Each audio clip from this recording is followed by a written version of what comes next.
Yo, what's going on? What's going on, man? Hey, this is Demetrius with the PPP Panthers Prime Podcast.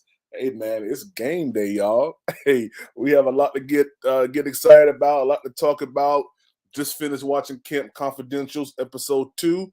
If you haven't seen that, I would recommend going to watch that after you watch me. All right, after you watch me, go ahead and go watch Camp Confidentials. It was real good. We're gonna talk about a little bit. We're gonna talk a little bit about Camp Confidentials, man. Real quick before we get into game day expectations and concerns. So the one thing that I liked about it was this: Hayden Hurst. Hayden Hurst is a dog. Um, I feel like Carolina has really done a lot to change the identity of the Carolina Panthers. We have more grit. We have more personality on the field now. We've seen a Hayden Hurst that was talking to one of the Jets players and just alluding to them that man, Bryce Young is the type of player that when the ball comes out, I mean, when he comes out of his break, the ball is right there on him, like just right there on him, ready to be caught, and it's happened so frequently that it's almost now just anticipated that it's going to happen, and I think that's good. That our rookie quarterback is seeing the field exceptionally well. He's making the reads the right way, understanding where the breaks are going to be at, understanding the routes, knowing the routes. I think Bryce knows the routes better than the wide receivers, in my opinion, man. Which he should. But just at the level that he's at right now as a rookie, it's just amazing to see, man. Hey, real quick before we get further into it, make sure you go ahead and subscribe if you're not subscribed to the channel. We are less than 10 subscribers away from hitting 500. Once I hit 500, I'm doing 2 Cash App giveaways to 2 subscribers, $25 each. So one more time, if you haven't subscribed, go ahead and hit the subscribe button. Let's get back into it. So my assessment of Camp Confidentials was kind of what I expected it to be. I expected it to showcase how strong this offense is, and particularly how strong this defense is. We saw Aaron Rodgers, make a comment saying, "Man, can anybody block this guy?" Talking about Brian Burns. And I do believe Brian Burns is going to go off. He's going to have a career year this year. Multiple sacks, multiple pressures. Might even get a couple interceptions. They may pull him off the line in the coverage at times. So big ups to Brian Burns. I think that he's going to excel this year as a pass rusher, and just in this 3-4 defense that Ivero Gyro is getting ready to unveil in Atlanta. Make no mistake about it, man. We've never seen a Carolina Panthers team like this. We've never seen a Carolina Panthers team that's as good as this team is. And we really cannot go off of what we've seen years past with Matt Rule. We just can't, because this is a completely, totally different team, different scheme, different coaches. Just everything about it is brand new. So the old way that we saw how things were done, I think we can kind of put that to bed. And I think we're going to put that to bed week 1 against Atlanta. I think we're going to see an offense tailored to more of the deep pass between about 15, 20 yards. We're going to see a lot more of that. We'll see, of course, the run, but we'll see a lot more dynamic runs. We'll see runs that's going to actually get down the field and put a bruising on these teams, man. Kind of like what we saw against the Lions game last year, Christmas Eve.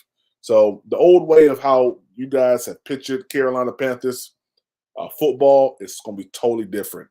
So, those are a couple takeaways that I got from Camp Confidentials. I'll do a whole another live about that, but it was real good to see how Hayden Hurst, made the statement that as soon as I come out of my breaks, the ball is like right there, like boom. Like, I have to be ready to catch when I come out my break because he's anticipating me to be at this spot, and the ball is right there. So if that's not a good sign of things to come with us as Carolina Panthers fans, I don't know what is. Hey, let's get into this real quick. I want to give out a couple expectations for this game here today. And hopefully you guys will be at the game today because it's going to be pretty good. So I want to give up my first expectation. Hopefully, it plays good. So my first expectation is Bryce Young continues to showcase his talent.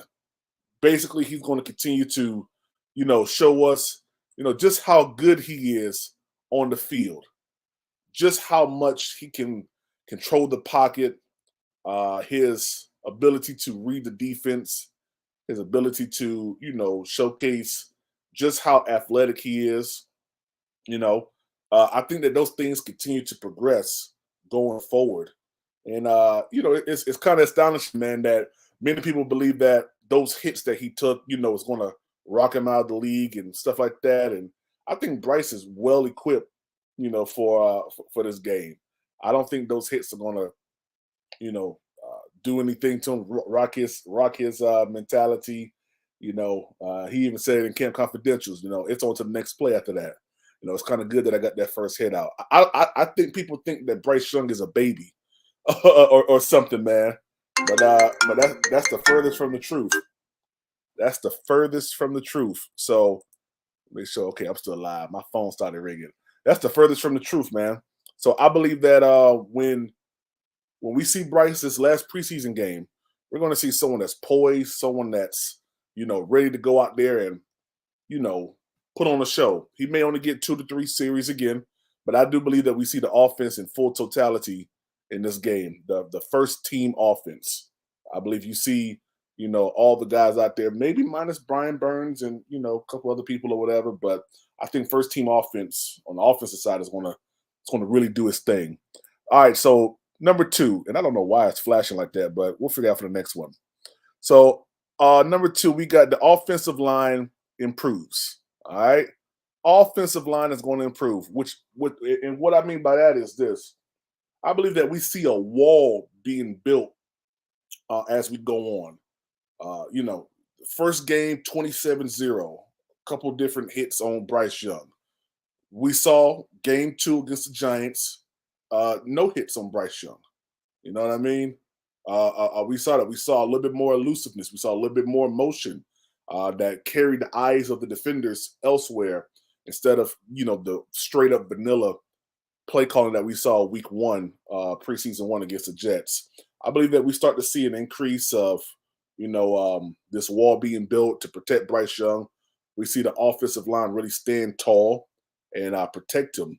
So I do believe that that's one thing that we will see in this game, and I believe that's going to happen at all phases. Maybe it kind of drops down when we get to the threes, maybe the fours.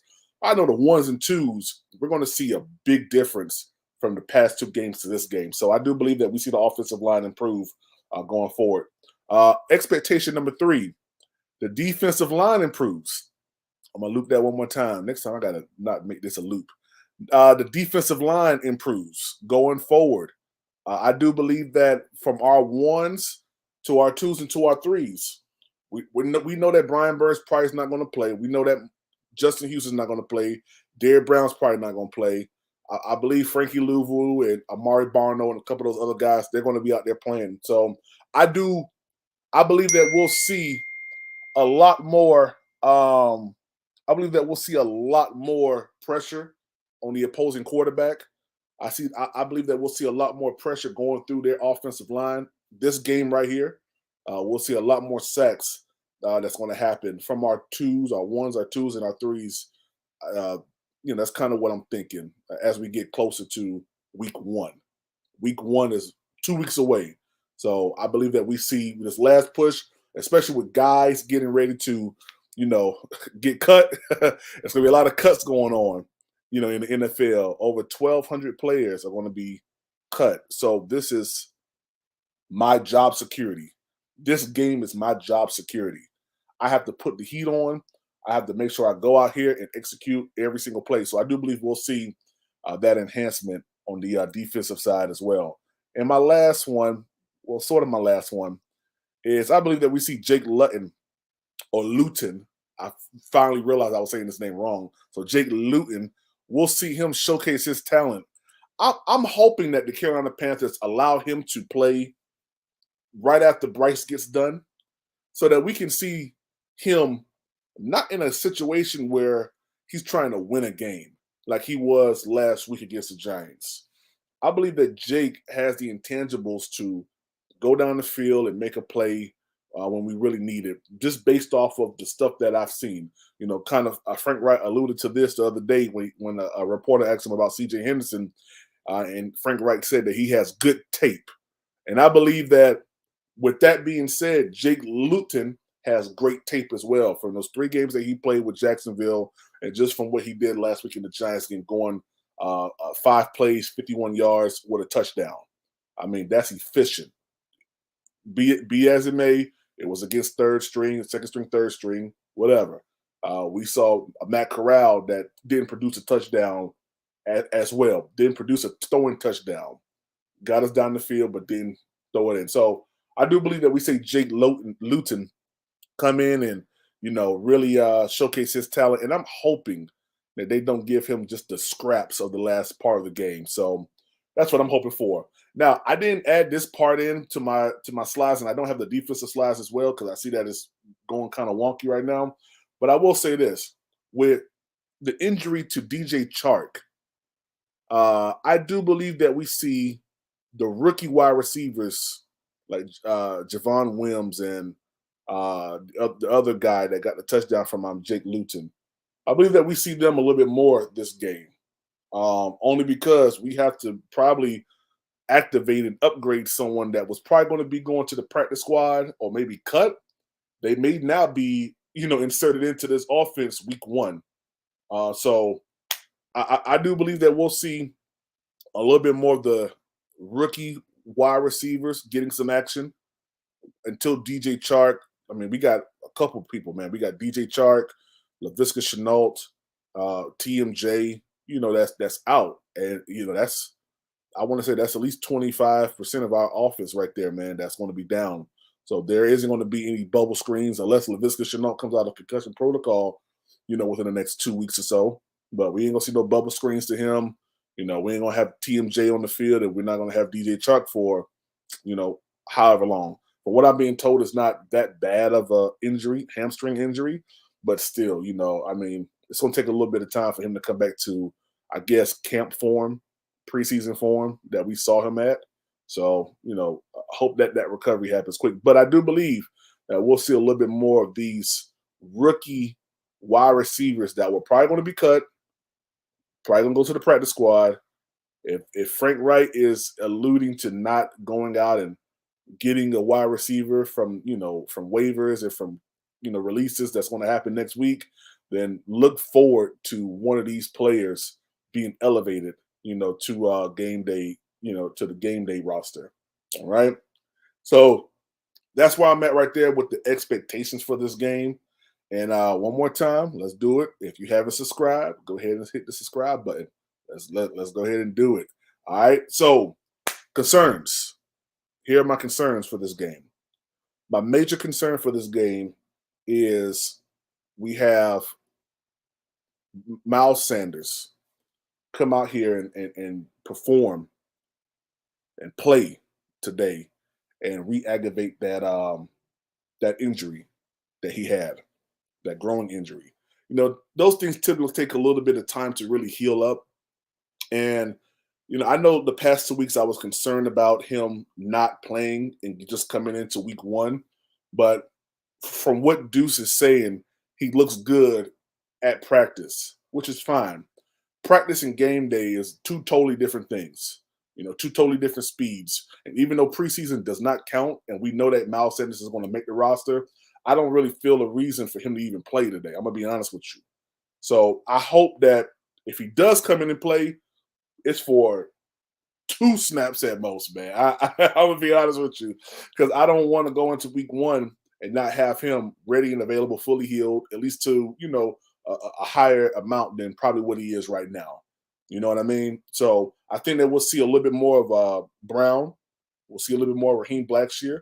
We'll see maybe Peoples Jones or whatever that dude's name is, or Cameron Peoples, whatever his name is. I haven't seen him on the field, so I don't even know the dude's name. I just know his last name is Peoples. Maybe we'll see a little bit more of him, this game here. But make no mistake about it, I do believe that if Carolina does put him out on the field, I'm going to be a little nervous about his health going forward. So, we're going to see these other running backs today. We're definitely going to see them. We're going to see probably all 4 that are on the depth chart right now that's going to be playing. So, we'll see. My next concern is Dante Jackson. I, I don't know if D-Jack is good or whatever, but man, just leave him out. Like people that we know are going to make the roster, that we know will make it. There's no need to play them like that. What else do you need to see from Dante Jackson? You know what I mean? Like, there's nothing else that I need to see. Like, we know what he brings to the table. Just make sure that wherever we play at, that they got some good cleats that can come out the ground at least. So he doesn't have to take these non-contact, injuries, and then we look at him now as injury prone. No, it's your grass, it's your turf. The turf is trash, and they're not able to get their foot out the ground when they're making cuts and breaks or whatever, to defend. So, I hope that the Carolina Panthers kind of think about those things and don't bring D-Jack or Miles Sanders, out onto the field.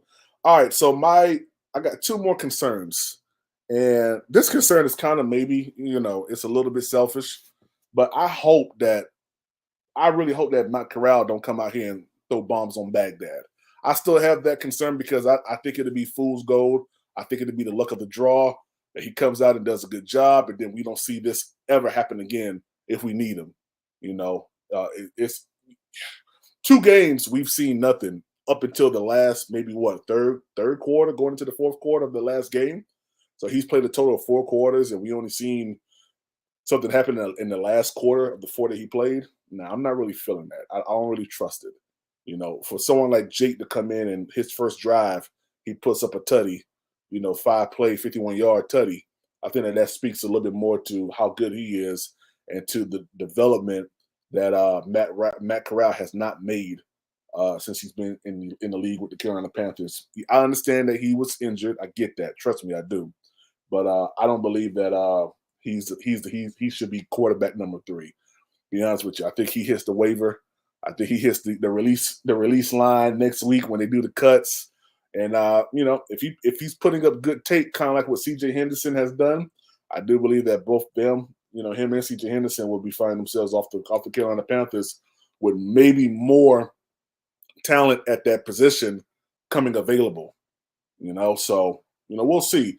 My last concern, guys, and if anybody want to come on, hey, dropping the link again. If you want to come on and come chat with me, dropping the link right here. But we ain't gonna be here long. I got some videos that I got to drop a little bit later on for the game, and just kind of getting everything prepared for this game day vlog that I'm gonna do. But my last concern is going to be about Laviska Shenault. So Laviska Shenault hasn't really shown too much in the sense of his route running, and it's a little concerning because I like Laviska, I really do. I like him a lot. But as I sat down and I thought about this over the past 2 days since I did the first episode of Expectations and Concerns, if one of these wide receivers really turn up, like really, really go at it, do we see Laviska Shenault on this team much longer? That's something just to think about. I mean, it's just something to think about. Does he improve in more areas than what we've seen? Just a bubble guy, just a guy that kisses the ball out the backfield and, does what he does. Do we see him do more than just that? Or have we seen fool's gold with him when it comes down to these routes? When it comes down to the expectation that he's going to do more than just run the bubble or whatever. Can he run a post route? Is he a deep threat? Is he a middle threat? Or is he just a threat that's coming out the backfield like a Deebo Samuel situation? But we know Deebo Samuel is more, he has more different facets about his play than just a bubble guy. You know what I mean? A screen guy. So my concern for Laviska Shenault isn't more so about his play, because the dude can play. It's just how much more can he do, and is he serviceable in those other areas? If you start getting guys that these young guys that can that can go out here and really make some things happen. I mean, I don't know how long Laviska Shenault will be serviceable. Do we see the line starters? Hey, that's a good question, Carl. I think we do. I think we do see the line starters. I think around maybe like about noon, we should like kind of find out exactly, who we, which team we're going to be playing, whether it's the 1s, 2s, or 3s or whatever. But I'm pretty sure we're going to see the Lions 1s to start off with, just like we're going to see our 1s to start off with. I think right now everybody's trying to figure out, how everything is looking. Because you just saw, I don't know if you guys watched it yet last night, But the Steelers had their whole first offense out there and like destroyed the freaking Atlanta Falcons. Like it was, it was a freaking, it was a freaking slaughter fest. It was wild, man. Raw Walk, what's up, yo? What's going on, man? PPP. That's right, man. Hey, you know it. Hey, man. I hope like I said, I do hope so, man. Because that's going to show. Plus, they want to get some get back. Like this game right here, and then week 5 when we play them in Detroit. The whole conversation is going to be about, man, the Carolina Panthers put up, the most scoring yards, running yards, offensive yards on the Lions last year during the Christmas Eve game.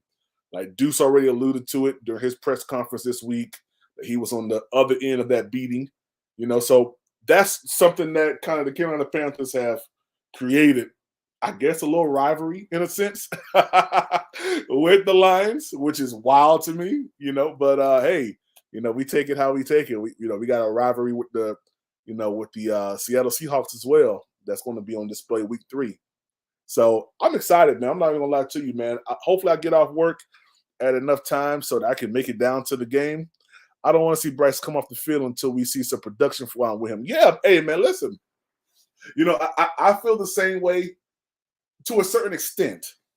To a certain extent, I feel the same way. I believe that we've seen enough from Bryce. I mean, that pass last week to Hayden Hurst should have told us a lot about who Bryce is, what Bryce can do, how strong Bryce is. You know what I mean? Like we've seen what he can do, and I get it. We want to see him produce and put up a touchdown. I want to see that as well, but not at the expense of, keeping him in, longer than we're needed, especially if we're gonna put him behind second or third string offensive line. If we do that, I'm good on that, man. I don't even want to see him in there if we do that. Hoping we can do what Pittsburgh did. If they're saying the starters won't play for Detroit and our starters will, hey, listen, if they do that, Bank of America Stadium is going to be lit. It's going to be false. It's going to be false lit, but I mean, it's going to be lit regardless, man. If the Carolina Panthers is beating a high school team, we lit. Like that's just what it is, man. It don't even matter who the opponent is. Like if we're winning, we lit. I don't care. So that game last night against the Falcons was like, I don't care. If I was the head coach, I would have had some pride and like, yo, nah. They ain't about to just be throwing on us like that. Yo, y'all ones go in there, man. Like that was horrible. I ain't gonna lie. I felt bad for them. And then, Taylor Heineke, he was in there playing, man. They had him running around, like a chicken with his head cut off, man. I felt bad for him, but I mean, he's sitting behind the 2s, man. Sitting behind the 2s and the 3s.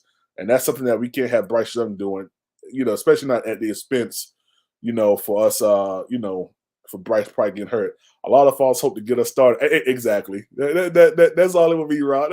That's all it would be, man. If our ones play against their 2s or their 3s and we beating them, like we hype, like Charlotte is dumb hype.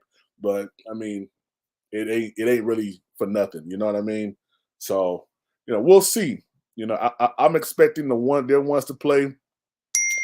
I'm expecting our ones to play. So, we'll see. Yeah, Falcons fans gonna be silent today. Oh yeah, hey, if Unc does it live and that dude Red something whatever his name is come on there, he gonna be real quiet. He ain't gonna show his face today. Red Short or whatever his name is, he ain't gonna show his face, man. The Falcons got demolished that first quarter. I was like, nah, this is crazy. And I don't know if y'all saw it. Did y'all see Mike Tomlin? Mike Tomlin was like dumb hype for no reason. Like he's like an old uncle at the cookout, man. Like just going in for no reason, man. Like you playing college kids against these little peewee kids, man. That's basically what it looked like. So it was wild, man. Hey, man, if y'all want to pull up on me, man, pull up on me, man. I'm gonna drop the link one more time. And after that, I'm gonna drop some videos. We're gonna do some more shorts and stuff, man, and try to get the morale up, man. Listen, it's football season, baby. We here, man. Red Swarm going to be absent for sure. I was laughing thinking, yeah, hey, listen, he's gonna be gone, kid. Like he ain't gonna be talking. Plus it's preseason, so I'm pretty sure he'll be quiet. He'll lay low for about a week. And then next week, after we start doing these different roster cuts. Oh, let me say this real quick. these roster cuts that are going to happen, we kind of saw how dynamic it was yesterday with the Browns and with the Cardinals. Like how all that stuff went down yesterday, man. Next week, maybe even starting Sunday. I believe it's going to start either Sunday night or either Monday going into Tuesday. Next week is going to be a wild week for us as Panther creators, Panther content creators, because things are going to happen so fast. People are going to be dropped off the team. People are going to be coming onto the team. It's going to be crazy. Make sure that you are locked in. Make sure that you are locked in and that you are subscribed to the channel because everything's going to be happening. Make sure you hit the notification bell so you don't miss a drop whenever I drop something because things are going to happen so fast next week that it's going to be crazy. I do expect, like I said in my opening, I do expect that Carolina moves on from C.J. Henderson with just so much talent probably out there that can defend a little bit better. And these guys are going to have chips on their shoulders. You know, that team dropped me, you know, boom, you know, I got something to prove. And I will say this, I learned something really, really good yesterday on can't remember his name, but off of Unnecessary Bluntness podcast. He was just talking about the difference in how they waive players and how they cut players and things like that. We're going to see a lot of that happening, man. And just get ready. It's going to be it's going to be probably some upsetting things happening next week, man. That's going to be like, what the freak just happened? But just know this is a different Panthers team. This ain't Matt Rule, you know. This ain't that. This is going to be something totally different. So just look out for that, guys. But hey, this is your boy Demetrius, man, with the PPP, Panthers Prime Podcast. Hey, man, it's game day, baby. Hey, let's get excited. It's game day, man. Hey, let's really do it. If y'all come out to the stadium, get out there early, man, because it's going to be crazy probably, man. It was crazy last week with the not last week, the week before last. It was crazy with everything that was going on, man, with the race. I think it was a race going on in Charlotte. And then they also had the Panthers preseason game with the Jets. So y'all get out there early, man. But yo, this is your boy Dimitri with the PPP, Panthers Prime Podcast. You know what time it is. Let's go.